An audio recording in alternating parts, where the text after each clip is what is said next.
Hi, I'd like to welcome you to this session on digital ideas and tactics you can implement cheaper and faster in the next 90 days. My name's Tom Vassos. I've been a 35-year marketing veteran at IBM and 30 plus years teaching at the University of Toronto, primarily MBA and executive MBA classes at the Rotman School of Management and other international programs in China. I'm the author of the book Strategic Internet Marketing, as well as author of the book Destination Innovation, Creative Mobile Marketing and Commerce Strategies. So welcome to this session. I hope you get out of it a lot of information that might be valuable for you personally as well as for your organization. So let's start. I'd like to first mention that, as you know, in the last decade or so, there's been a lot of talk about social media marketing and utilizing social media sites for promoting products, getting visibility for products, branding your solutions. And then in the past few years, a little bit more focus on the mobile marketing side of things, where people are talking about how we can transform relationships with customers via mobile marketing. And it's interesting because as we combine those two spheres of social media marketing and mobile marketing, we come up with these mobile social media marketing strategy, which really combine the power of both of these worlds to form a powerful basis for your overall digital marketing strategies. I wanted to step back a bit with this chart up to just tell you a bit of a story that really hit this point home about the integration of social media and mobile marketing. And it was a story that goes back several years where my 11-year-old daughter and I were driving up the highway in Toronto. And as we were driving up the highway, wouldn't you know it, I run out of gas. There I am pulling over to the shoulder of the road. My daughter's saying, what's going on, Dad? Why are you pulling over? I said, well, we ran out of gas. She goes, what are you talking about running out of? You can't run out of gas. We're on the highway, right? And so I said, yeah, we ran out of gas. So she says, well, now what do we do? I said, well, what we got to do is we got to get that gas can in the trunk. We got to walk to a gas station, bring the gas back, and we'll be on our way before you know it. And of course, she's upset about this, thinking how silly Dad is. But anyway, as we're getting out of the car and starting to walk dangerously on the side of the shoulder of the road towards where the gas station was, she whips out her iPhone and sends a message on her Facebook account saying, driving up Highway 404, just ran out of gas. Dad's a loser. So those were basically the messages she posted. And the funny part about this story, by the time we got to the gas station 15 minutes later, she already had 17 likes on Facebook. And as that was occurring, it all of a sudden struck me of a couple of things. One, years before that or months before that, something like this would never have been able to happen. But it primarily happened because she had a mobile smartphone that she could immediately communicate with friends around the world. Secondly, that smartphone was integrated with social media, so the message could be spread to her social media contacts. Now, mind you, not one of them then offered us a ride since we ran out of gas, but I guess that's okay. They were probably all about 11 or 12 years old at the time. But it's interesting to see how quickly that message spread and how quickly we got a response on social media. And that's when it really struck me of the power of these combined forces and how any organization in the world, corporation or government organization, can transform their business processes by integrating mobile and social into their strategies going forward. So a simple example of a government letting you take a photo of a pothole and reporting it to the government, and then they would then put that on their to-do list in terms of filling up that pothole. But being able to integrate right down to the mobile device that's now in the hands of almost all consumers, especially in developed markets.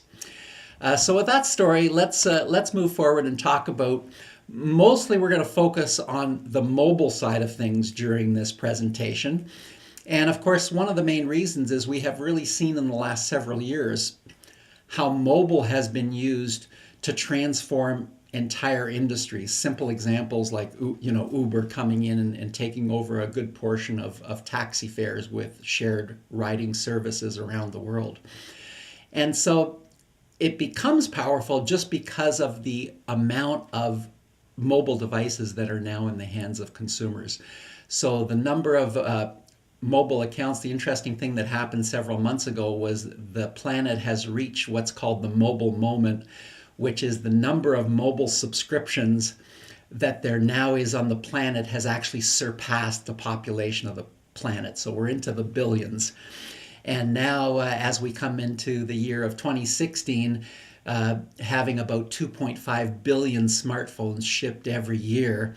And, imagine that once again, year after year after year, and how that's transforming both developed and developing countries around the world.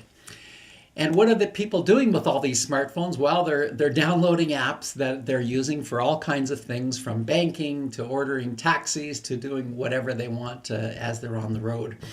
And according to Gartner, by this year, there will have been about 500 billion apps downloaded in the world. And so you can clearly see how this transformation is occurring.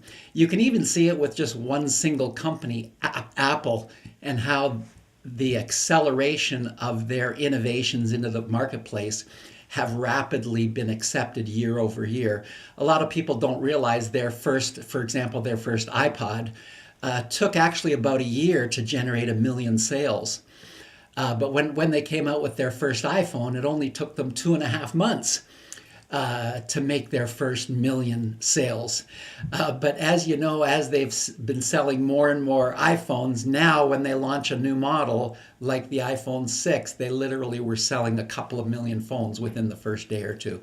Not only that, in fact, Apple is probably selling more than 1 million iPhones every 2 days. So this acceleration of acceptance in the market has dramatically escalated. So why are organizations interested in this? Well, here's a simple anecdotal evidence from IDC Canada talking about the value that companies are getting out of different technologies like mobile, social, and collaboration, cloud, and big data. And according to companies, they feel in terms of the value that they're driving with these technologies, that mobile is probably driving twice the value that some of these other technologies are driving, and therefore mobile should be a key digital technology that we look at to transform our business and our relationship with our customers. So what's my hypothesis in this presentation? Well, it's that we're in the midst of a global mobile revolution, and that agile and forward-looking organizations are leveraging mobile strategies to achieve business results. And thirdly, that mobile strategies are transforming marketing, commerce, and entire business models. So let's look at the examples I'm about to show you in terms of how it represents or how it proves out this hypothesis that I'm showing you here. So the way we're going to do this is I've created a toolkit to accelerate your mobile business impact.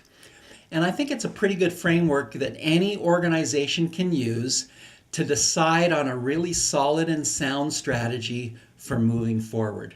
So many times in the past, I've seen organizations where literally they just stumble into a mobile strategy or a social media strategy because of different reasons.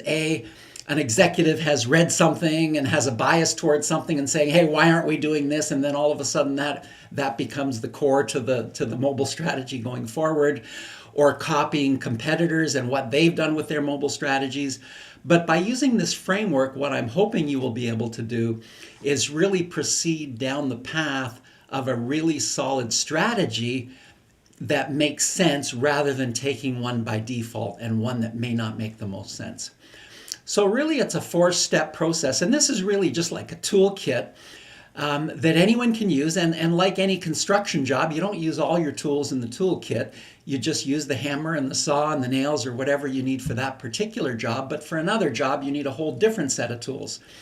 So you as the viewing audience here, depending on what your company is, what industry in, what your marketplace looks like, you are going to choose a different set of tools from this toolkit to proceed with your strategy. So I'll introduce you to the overall toolkit, but the really tough job is in your hands, and hopefully we can help you with that in the future, of which of these tools to select, how to implement them, how to prioritize them so you get the biggest bang for your buck in the next 90 days going forward. So as you can see from the bottom drawer of the toolkit, we start with pain point triggers, because it's a really sound strategy to look at what your actual customer pain points are, to see what are they flailing around with, what are they having trouble with that you might be able to address with a solution. And if you can directly address that customer pain point, then you're a long way towards choosing the right solution for going forward. So looking at customer pain points, your own company's or organization's pain points, your customer needs, your business objectives, and using that information to form the basis of your strategy going forward. But the second toolkit, called Mobile Technology Enablers, suggests you also take a technology-centric view, at least for a short period of time, to ask yourself, with these new technologies that are built into smartphones, like an accelerometer and a GPS and a camera and the ability to do biometrics and take video and audio and things like that, how might those technology enablers totally transform the way you bring a solution to the market? So with one example, GPS, for example, how could you deliver a more powerful solution to the market if you could actually track the GPS position of every one of your customers, or every one of your prospects, or every one of your employees, and to create a solution that brings the power of that location information to deliver value for both your customer as well as to yourself? So we'll take a look at mobile technology enablers. The third set of tools in the toolkit involve the type of innovation you're going to implement. Are you going to focus on operations, product, or service innovation? Or might you be able to do what organizations like Uber and Airbnb and others like that have done, to create a true business model innovation, which is sometimes tougher to achieve, but can be so much more powerful in achieving a competitive advantage and in achieving a sustained competitive advantage. So we'll look at that piece of it as well. And then the final set of toolkits at the top is really making a decision about what layer of the sales cycle should you be targeting in your company, in your industry. Should you focus on upfront branding and awareness, moving people through the sales cycle, doing commerce transaction, or post-sales customer support?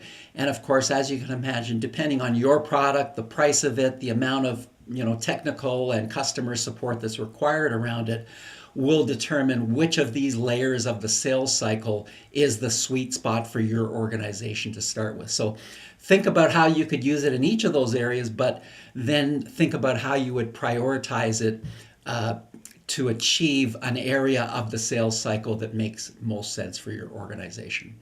And then finally, on the far right here, you see how analytics across the spectrum of all of these things can be your very powerful ally in really measuring and recording every transaction, every movement, every occurrence of something that's going on these devices, to transform that into business value, to transform it into competitive advantage. So that's it. That's the toolkit, and we're going to go into each of these layers, and we're going to start with the bottom layer of pain point triggers. And as we go through the next several minutes, I'm actually going to take you on a bit of a world tour in some of the 43 countries that I've traveled to around the world, to help you understand how leading organizations around the world are actually using many of these tools in their toolkit to achieve very significant business results. So let's start with some pain point triggers. A simple example here is in the banking industry. One of the pain points is the requirement to physically go into a bank branch and deposit a check. It's a pain point both for me as the customer, because I don't want to make a separate trip to the bank, and it's a pain point for the bank because now they need extra tellers to manage these transactions, etc., versus if people could do it on their own via internet banking or via ATMs or whatever. And in this case, many of you, I'm sure, have heard that many of the banks now offer mobile deposit apps where you can simply take a picture of the check and then submit that. The deposit gets made immediately. You rip up the check and you don't have to go into the branch at all. So once again, it addresses the pain point both for the customer as well as for the bank. Another pain point, many of you, I'm sure, have rented cars in cities around the world. A big pain point there is you get to the other city and the whole hassle of finding the rental counter and standing in line and doing the contract and getting directions on picking up your car. All of those things can potentially be addressed through a mobile strategy, as Hertz has done here with their car formation app, where they allow people to do automatic check-ins. And the way this works is really fascinating. So if I'm renting a car for my trip to Chicago, I land in Chicago, I don't have to go to find the Hertz counter or get in line or any of that. My app, which now knows I'm in Chicago, simply says, hey, Tom, welcome to Chicago. Guess what? We've already checked you in since we see your plane has arrived, so no need to do any of the lineups and contracts and all that kind of stuff. In fact, your car's already ready to go. It's in spot 321, and the keys are in it, and enjoy your trip. So it has solved a lot of the problems of the hassle of getting that car once I get to the new location. As well, not only does it save time on the Hertz side of things, on the corporate side of things, but now they can even build into the app other things like upselling. So, hey, why don't you spend an extra $30 a day and get the convertible rather than the regular car, and things like that they may want to do. So a good solid solution that benefits both the customer and the corporation. Another example is something that Nordic Choice Hotels has implemented, which is a front desk lineup bypass and mobile key hotel room entry. So once again, this is an interesting solution that actually lets you bypass the front desk lineup when you arrive to the hotel. So, you get there at midnight, you're tired from a long flight, the last thing you want to see is 4 or 5 other people in line. But no problem, once you arrive at the hotel, the phone text sends you a message saying, hey, welcome to the hotel. We've already checked you in. Don't worry about going to the front desk. Go straight to room 444. And now, as you can see from this photograph, your phone will talk to the doorknob and ensure that you, in fact, are Tom Vassos, are who you say, and in fact can gain entry to that whole hotel room. And not only that, but as you can imagine, the next day when I'm flying back and I'm halfway to the airport, the hotel staff could then potentially know that I have now checked out or left the room without having to go to the front desk again to line up. And they could start processes off like having my room cleaned and sending me my final bill and different things like that. So once again, less effort for the hotel staff and better information for me and avoiding lineups. So benefits for both the corporation and the customer.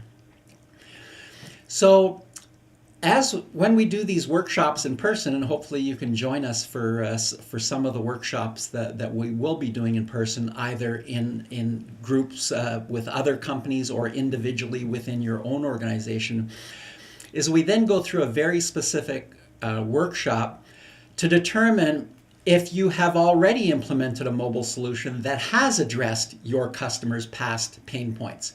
So what was the pain point? What solution did you do? How did you solve the problem? And what was the benefit to your customers as well as to your organization? Once we take a look at that, we really take the next important step to say, okay, are there other pain points your customers are experiencing that you haven't solved yet? And what would the mobile or mobile social media solution look like that would address that pain point? And if you did implement that solution, what are the benefits to your customer and to your organization? So this is a very important step to take, to come up with several solutions to several pain points, and then to prioritize those based on which ones would give the biggest benefits, the biggest impact to your customers as well as to your organization. And by the way, you could go through this process for each of your stakeholders, whether it's your supply chain partners or shareholders, or even in this next example, your employees. What about mobile solutions that are only geared to your employees for internal use only? What pain points do your employees have? What solution would address it? How would that benefit the employees? How would it benefit your organization? So those are the kinds of things you could do for each of your stakeholder groups. So that's the first layer of pain point triggers. The next thing we want to talk about is mobile technology enablers. And so in this area, we're going to look at different mobile instrumentation and sensor enablers. These are the sensors built into smartphones that will allow you to create a solution totally different than you have created in the past. So the way you would deliver a solution on a laptop could potentially be much different than how you would deliver it to a customer's smartphone because you could potentially know their location via the GPS device, or know their speed that they're traveling because of the accelerometer, or be able to know their position through RFID, or let them take a video of something or a photograph of something that would improve some process. So a simple example of this: imagine an organization that offers roadside assistance services, which is great because if you ever get in an accident or wherever, you can get quicker roadside assistance and have them call the police and the ambulance if needed and things like that. But what if you're on a quiet country road in the middle of the night and your car flips over and you're unconscious in that car? Those roadside services aren't going to be very effective because you're unconscious and you can't even call them.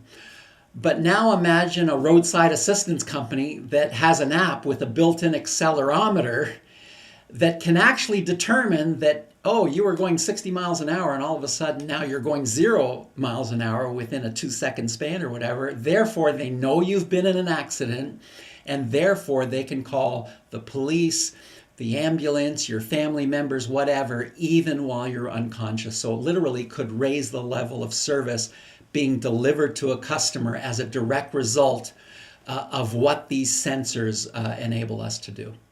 Not only that, but when you combine some of these sensors, for example, you combine a GPS location with a compass, which is the direction that you're pointing in, you can then do full-blown augmented reality and tell people information about that building in front of them or about that statue in front of them.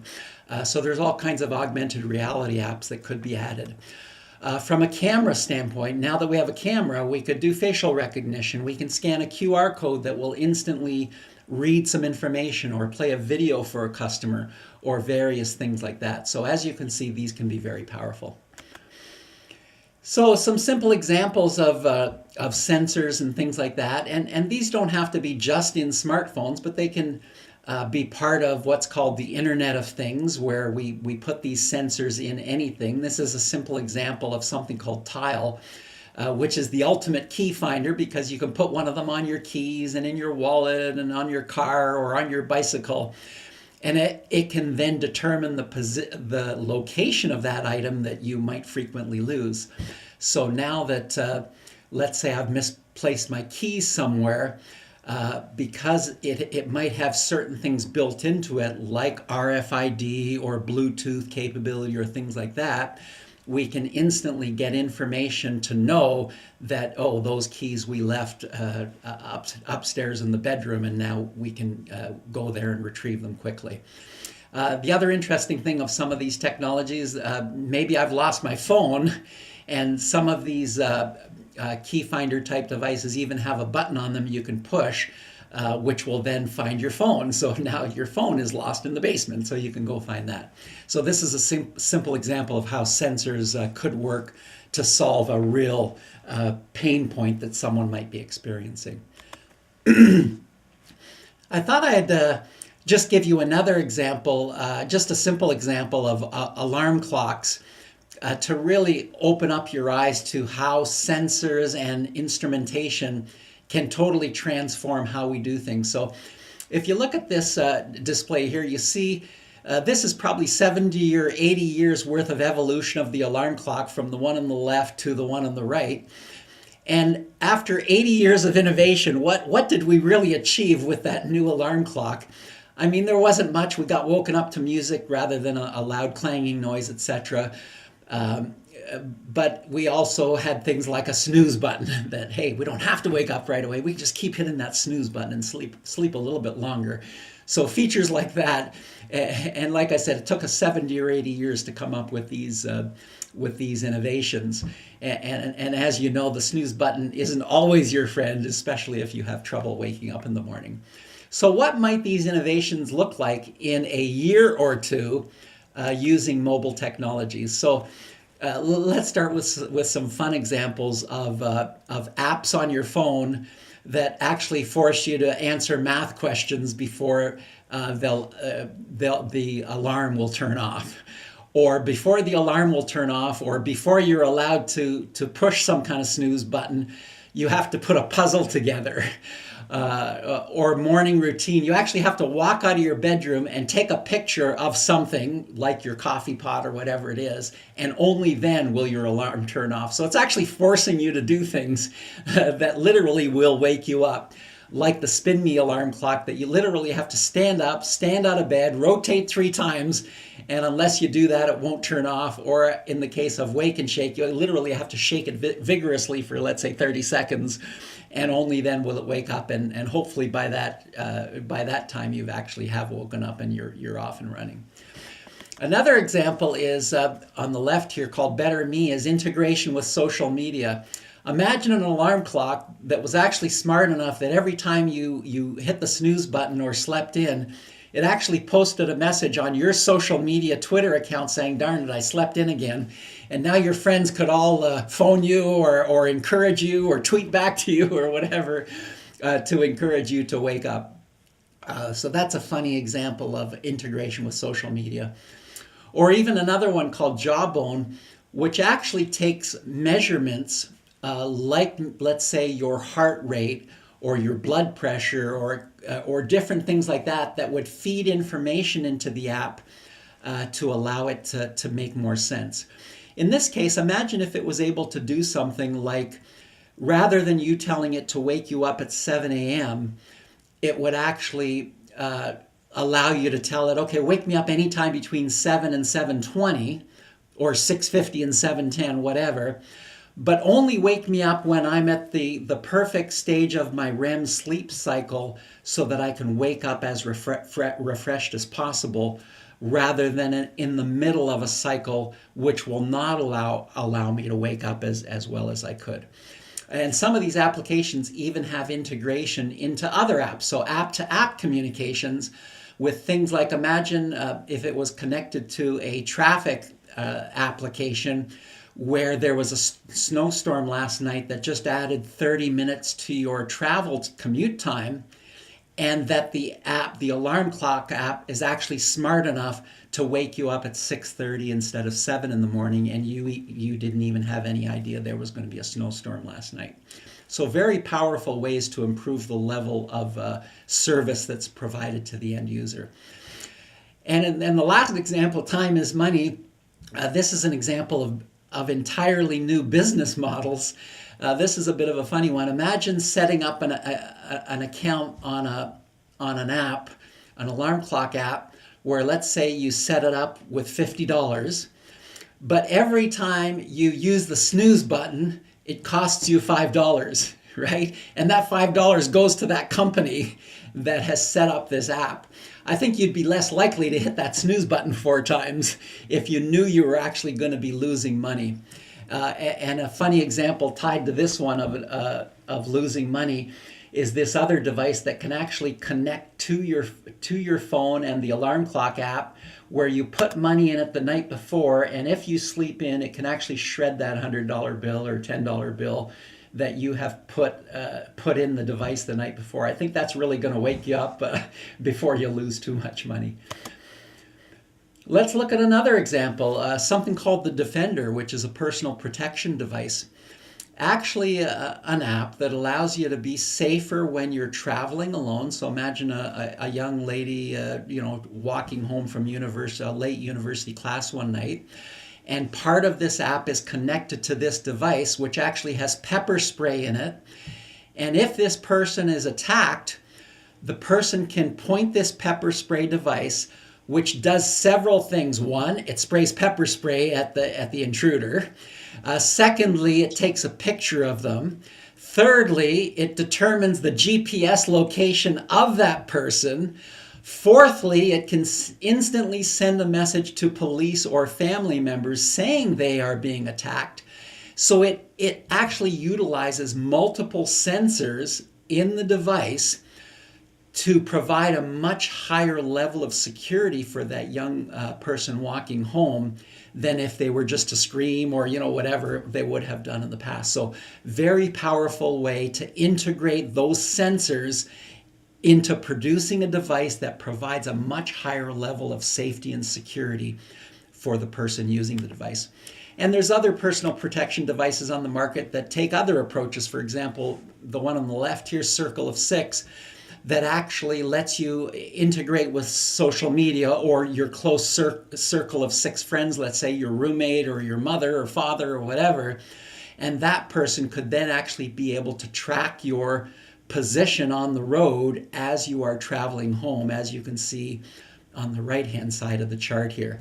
And there could be different alarms built in so that if you stopped walking, once again, if you didn't have a chance to get into your purse and use your pepper spray or whatever, just the fact of you stopping halfway through that route could be an indicator that something is wrong, and that information could be sent to the family members to let them call the person or whatever they need to do to make sure they're okay. So all kinds of apps that let you do different things like that. Another example of integration with sensors is something Krispy Kreme did a couple of years back. And that was to, well, actually, before they even did that, in the real world, in their physical stores, they created something called a hot light, which every time they baked a fresh batch of donuts, they would turn this hot light on their sign out front or in their store window. And what they noticed was everyone in the parking lot that would see that, or a lot of people, would kind of rush in because, you know, Krispy Kreme, fresh Krispy Kreme donuts can be amazing. And so it increased traffic to the stores.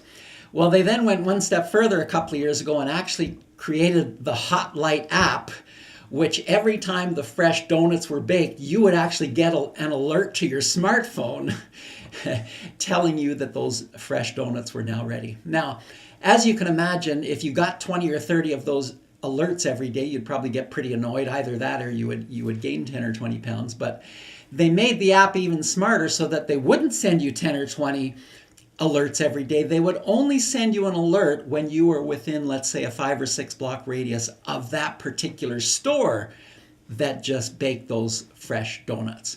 And as a result of that, it was very powerful, because what they found was that they had a few 100,000 people download the app, hundreds of thousands of alerts going out every day.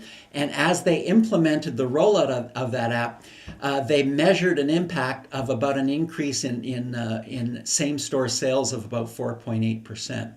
So it then had a direct result of showing foot traffic to the stores and actual sales. And the power of this app is that there's no batch of alerts we send out all at once. It's actually attached directly to the baking equipment that automatically sends the message that the fresh donuts are ready. So once we've set this up and once people sign up for it, these alerts are going out automatically. There's no marketing person in the back room pressing a green button saying, you know, send this message to 1,000 people. It can all happen in an automated fashion, and that's where we can get real ongoing power from some of these apps. So to summarize, when you're looking at your mobile strategy, step one, as I said, look at all of those sensors and determine which one can elevate the level of service you're providing. Is there a way you can integrate with social media to make the app or the solution more powerful? Can you integrate with the Internet of Things through medical devices or any kind of device that can be embedded in a product or at a place, etc.? And then finally, consider how you can use all of these things to create an entirely new business model going forward. And so as part of this strategy workshop that we do, once again, when you're either doing this at an event with us or when we're doing it on a one-on-one workshop with your organization, is we'll select several mobile technologies one at a time. So we'll look at one like GPS and we'll ask ourselves the question, if we knew the position of our customers or prospects or employees, what could we do that would build a solution to drive more customer value, to drive more business value, to give us a competitive advantage over what competitors are doing? And what benefit would that drive to the customer and to our organization? Then we'd look at the accelerometer. Would that provide us any benefits to the customers or the organization? We'd look at the photo camera and the video camera. Would that provide us any benefit? So we could look at each technology enabler one at a time to determine, A, a whole series of potential solutions that we could implement, and then once again go through the process of prioritizing those solutions and then selecting the ones that will give us the biggest impact in the next 90 days.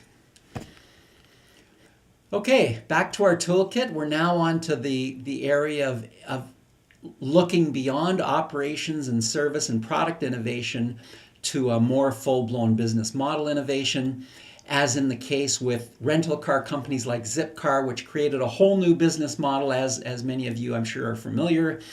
Not the model of 300 cars at the airport that you can rent, but let's put a couple of cars at the shopping mall and a couple of cars at the train station and a couple more at the subway station where people want to rent those cars, or in the parking lot of a condo building where people don't have cars and could use a rental car. And that new business model will allow us to use the app to find where the nearest car is located, and then to use the app to actually unlock the car and then drive the car away on our rental. And another reason it's a whole new business model is, of course, most traditional rental car companies will just rent to you for a day or a week or a month or whatever. But now literally we could rent this car not just for a day, but for half a day, or for an hour, or for a half an hour just to go to the store to buy some milk and bread. And so that new business model allows Zipcar to introduce a whole new level of service of a closer car and breaking up the day into minutes or hours rather than entirely more costly daily or weekly rentals.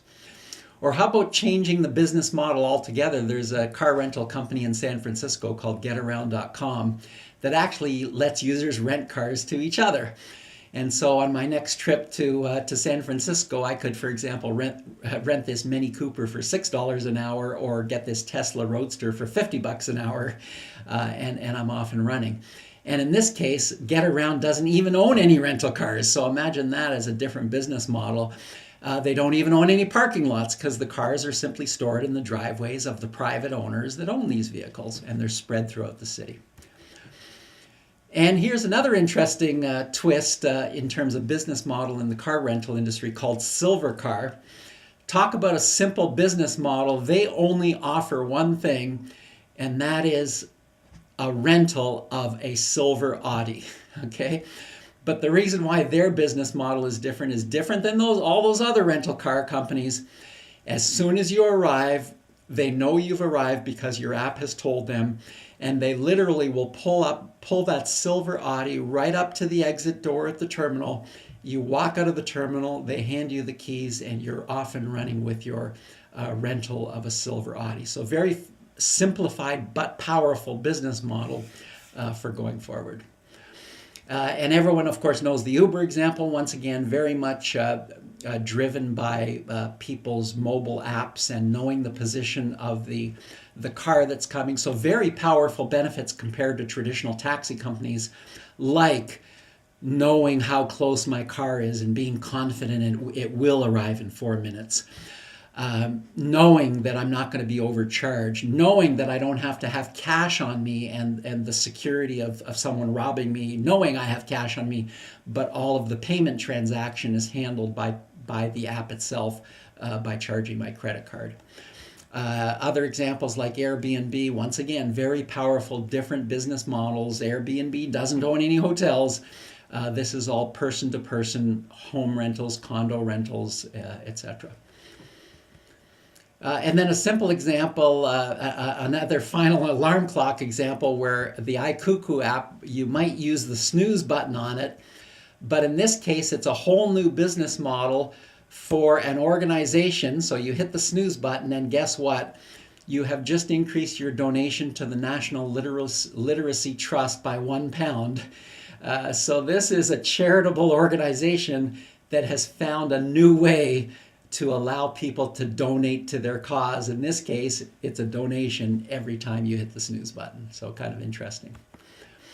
So really, once again, in the workshops and the one-on-one workshops, let's take you through the thought process of has your organization already implemented a true business model? And if so, what did that look like?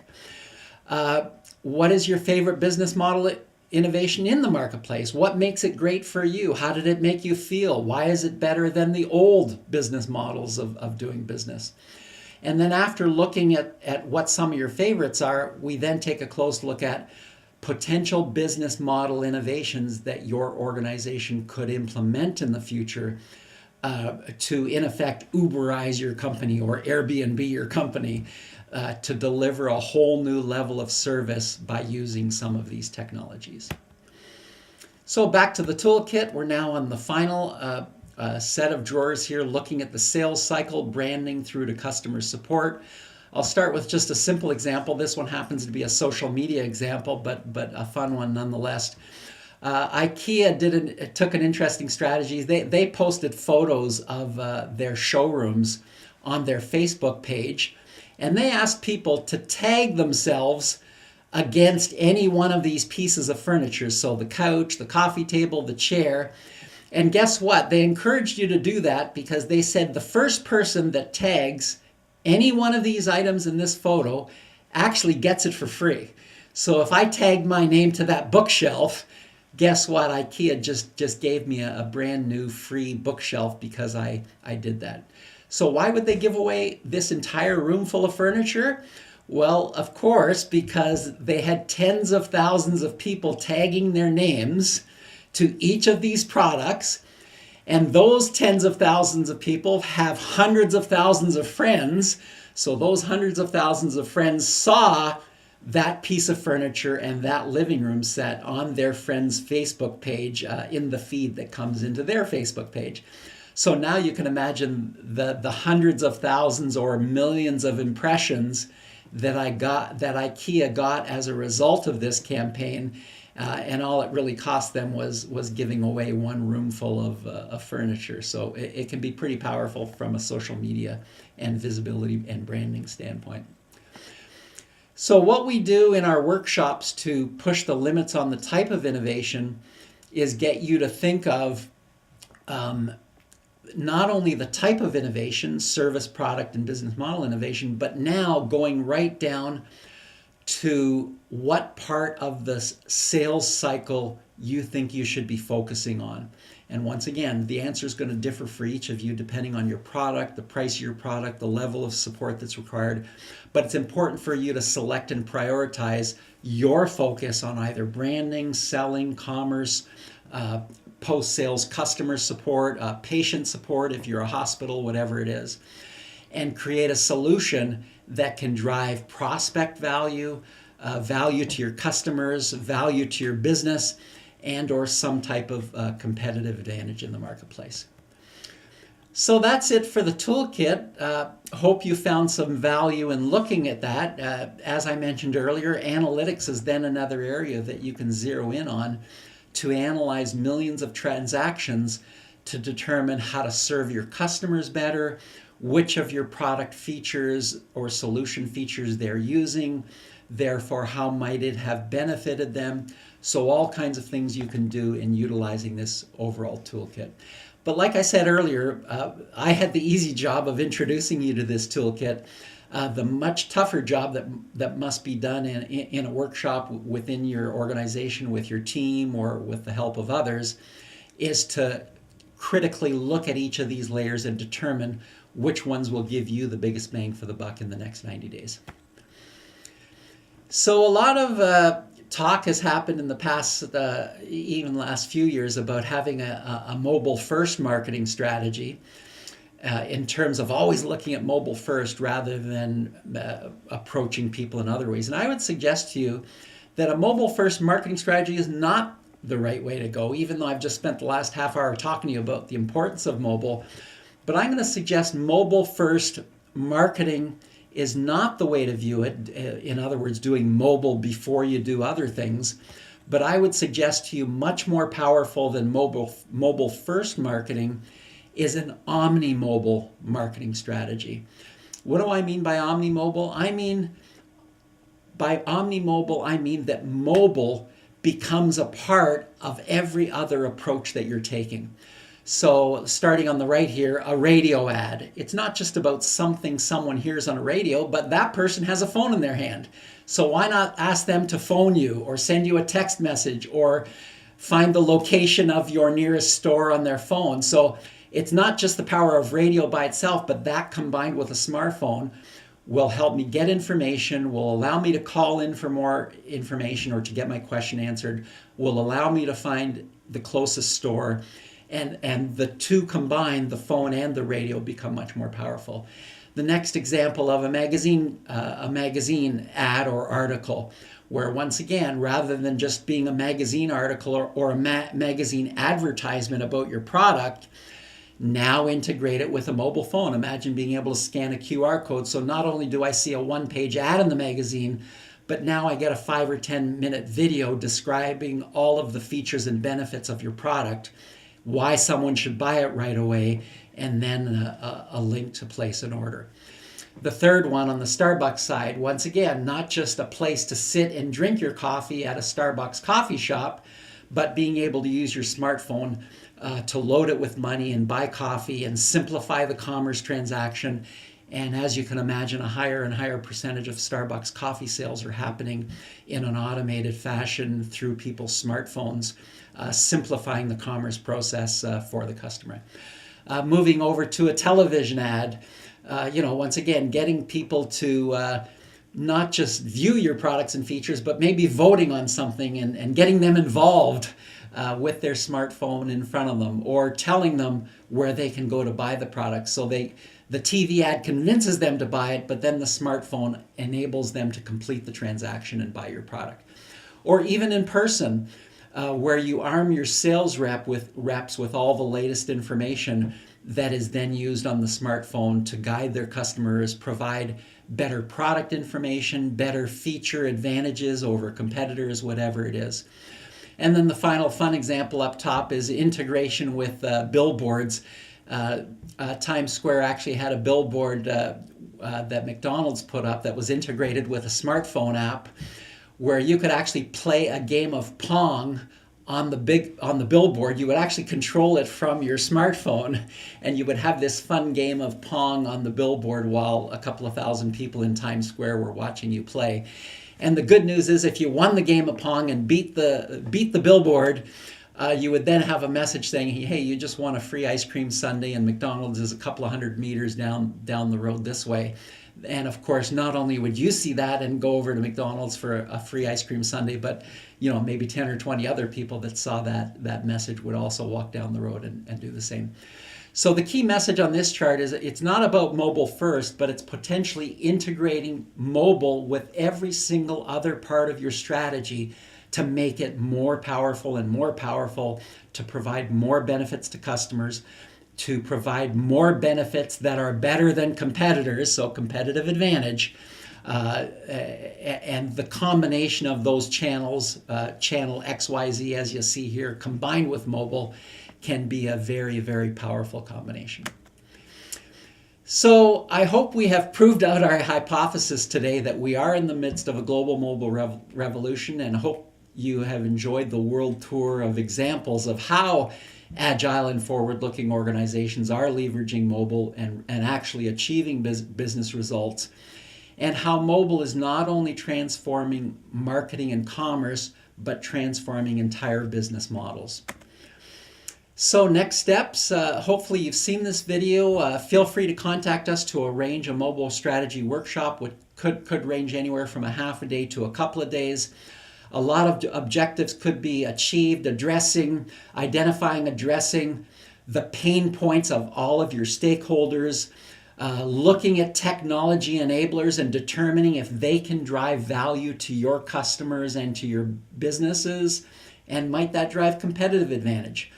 Looking at how you could explore entirely new business model innovation opportunities, or considering product, services, and operations innovations opportunities.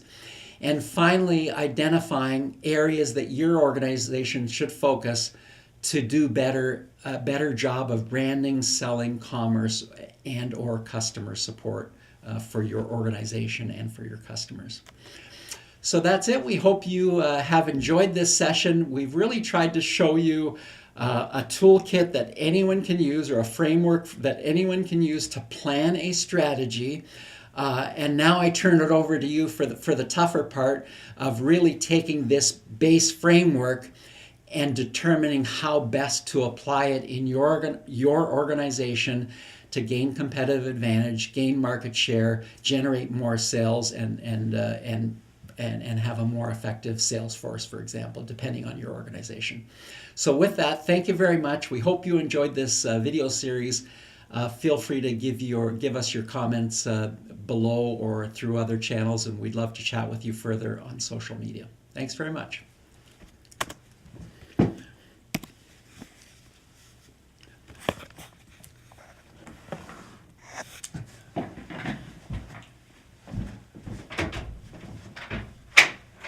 Set up the camera crew for you Are they there? from Global Mail and a very fancy looking bottle.